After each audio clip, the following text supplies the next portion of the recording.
fericirea orbului. Frecat cu tine la ochi, în mijlocul propriului deșert. Din el am căzut, ca dintr-o mângâiere. Ar fi fost atât de ușor să alung tristețea, să iau fericirea de mână, să o înghesui într-un colț, cât să trec strada spre un alt decor. Aș fi putut să strig, să urlu, să bat cu picioarele mea viață.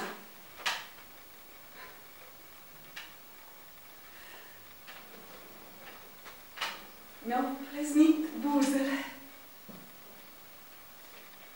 de atâta tăcere. Mi-am întins brațele pe cruce până am simțit că nu mai mor.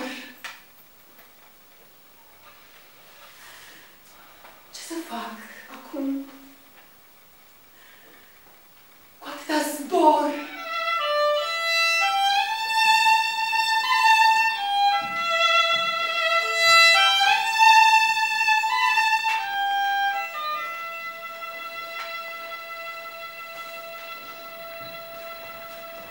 Te voi aștepta,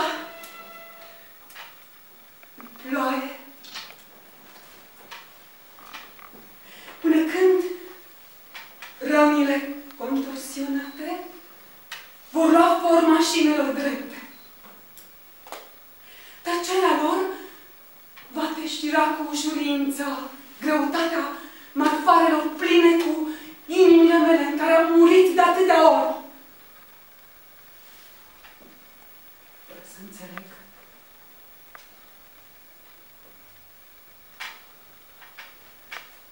Rostul unicului sens.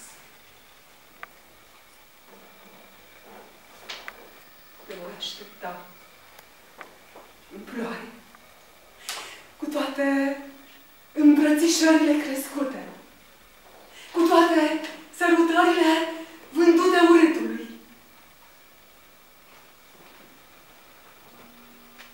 Te voi aștepta în ploaie, până când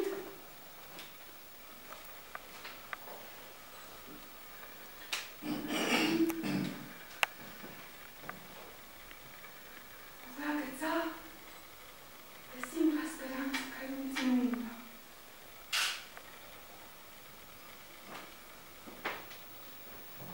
Curcubeul de la capătul ploii. Poate atunci vei auzi.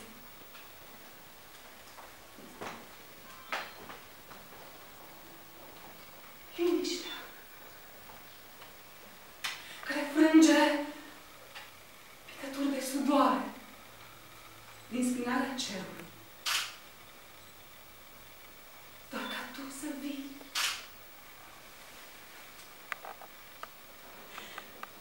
Te voi aștepta în ploaie cu toate diminețile răscoapte în pumni și nopțile adunate în poală. Îmi voi lungi privirea până se va pierde urma tuturor gărilor, până când la capătul așteptărilor se va arăta Dumnezeu călare pe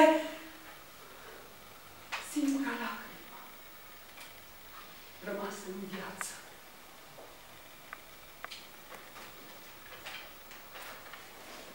Și iubește.